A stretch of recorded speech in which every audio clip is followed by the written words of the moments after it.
কোনো বিপর্যয় নয়। বাংলাতে উপনির্বাচন হয় না। আপনার কিছুদিন আগে ধূপগুড়িতে 4000 ভোটে আমাদের জেতা সিটে আমাদের হারিয়ে দেওয়া হয়েছে। সেই ধূপগুড়ি থেকে গত লোকসভা ভোটে জয়ন্ত রায় 20,000 ভোটে জিতেছে।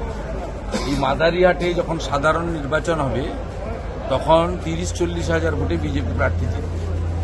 উদাহরণটা দিলাম তো ধূপগুড়ি। অর্থাৎ এটা নিয়ে টকশোতে আপনারা বলতে পারেন, এটা নিয়ে আমরা ভাবিত না। এবং গতকালও আমি বলেছিলাম যে পশ্চিমবঙ্গে উপনির্বাচনের ফল নিয়ে এখানে ভোটই হয় না উপনির্বাচনে। যে মেদিনীপুরে পুলিশ একটাও পোলিং এজেন্টকে কাউকে বাড়িতে থাকতে দিয়েছে। আগের দিন শালবনী চাঁদড়া কাউকে থাকতে দিয়েছে। আমাকে রাত্রে এখানে এসে প্রেস কনফারেন্স করতে হয়েছে লোকগুলোকে, মানে যাতে বেঁচে থাকে এমনভাবে অত্যাচার সেখানে করা হয়েছে। এমনকি ভারতীয় জনতা পার্টির শক্তি কেন্দ্র প্রমুখ তার বাচ্চার জন্মদিনের খাওয়ার প্যান্ডেল পর্যন্ত ভাঙা হয়েছে। এত অমানবিক। নির্বাচন 26-এ হবে এবং মহারাষ্ট্রের মতোই নির্বাচন হবে। তবে এক্ষেত্রে আমি বিরোধী দলনেতা, আমি সংগঠনের আভ্যন্তরীণ বিষয়ে নাক গলাই না, যুক্তও থাকি না। আমি শুধু একটা জিনিস উপলব্ধির মধ্যে দিয়ে বলতে পারি, আমি সিপিএম এর বিরুদ্ধে লড়াই করেছি, গণ আন্দোলন করেছি এবং অনেক গণ আন্দোলনে বর্তমান শাসক দলের নেতৃত্বে তখন হয়েছে 11-র আগে। তাতে প্রত্যক্ষভাবে যুক্ত থেকেছি, কেস খেয়েছি ইত্যাদি। তাতে দুটো জিনিস আমার উপলব্ধিতে এসেছে, নির্বাচনমুখী সংগঠন এবং আন্দোলনমুখী দল বা মোর্চা। এটা আমাদের করা উচিত। আমাদের হাতে মাত্র 1 বছর আছে, ভোটাররা প্রস্তুত আছে এবং সকলেই 26-এর জন্য অপেক্ষা। এই 6টা আসন নিয়ে কেউ ভাবেনি। আমি আপনাদেরকে উদাহরণ দিলাম ধূপগুড়িতে 1 বছর আগে বিজেপি বিধায়ক বিষ্ণু রায়ের প্রয়াণে উপনির্বাচনে পিসি ভাইপো পুলিশকে দিয়ে দখল করে অনেক মিথ্যা প্রতিশ্রুতি দিয়ে অনেক বাড়ি বাড়ি কাজ, চাকরি বাকরি, মহকুমা ইত্যাদি অনেক ঢপবাজি করে জিতেছিলেন 4000। যখন জেনারেল ভোট হয়েছে আমরা জিতেছি 20,000, এই মাস 6 আগে, গত এপ্রিল-মে মাসে।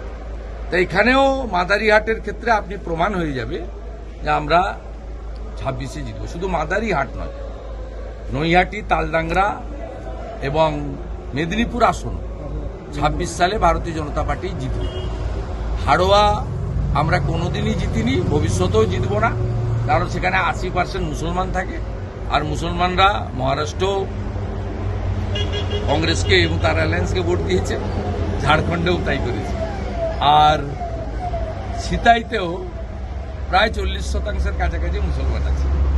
যদিও সিতাইতে 21-এ আমাদের ভালো ফাইট হয়েছিল 5,000।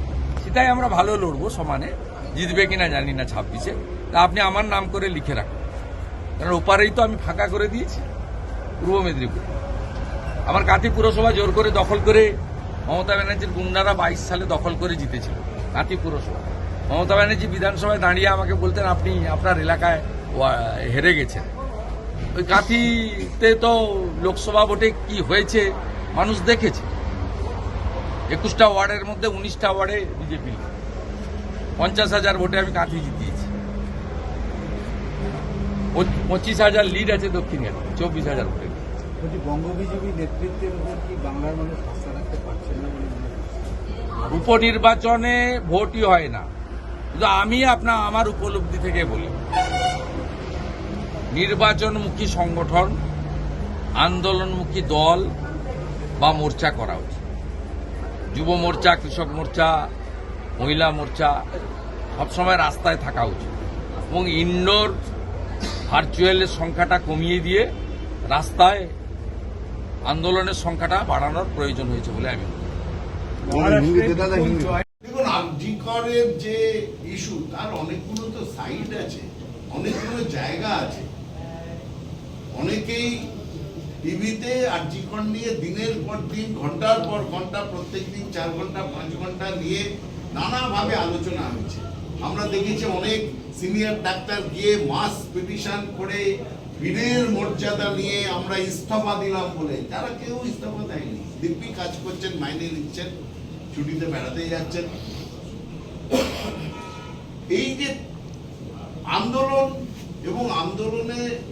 বেশ কিছু জায়গায় আন্দোলনের নামে তঞ্চকতা জড়িয়ে আছে, তার সঙ্গে জুড়েছে সাধারণ মানুষের কষ্ট। সাধারণ মানুষও অনেক কষ্ট পেয়েছে, সেগুলো চিকিৎসা বন্ধ, তারা ঘুরছে হাসপাতালে হাসপাতালে, গরিব মানুষ পাচ্ছে না।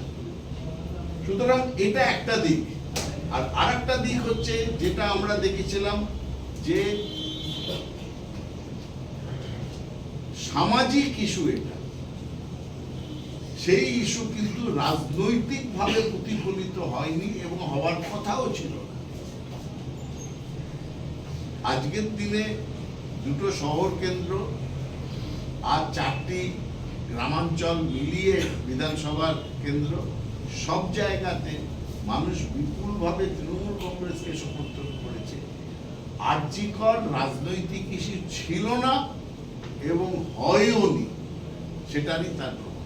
কর ইস্যু তো নির্বাচনী ইস্যু নয়, বা নির্বাচনের জন্য আমরা আরজিকর প্রতিবাদে সবাই সামিল হয়েছে রাজ্যের মানুষ, এটা ভুল ভাবা হবে। কিন্তু এটা ঠিক যে আরজিকর আন্দোলন বুঝিয়ে দিয়েছে রাজ্যের মানুষের মনোভাবটা কি। সেই মনোভাবটা নির্বাচনে প্রতিফলিত হবে কিনা তো অনেক কিছুর উপর নির্ভর করে। ধরুন সিতাইতে 1,30,000 ভোটে জিতেছে তৃণমূল, 1,30,000।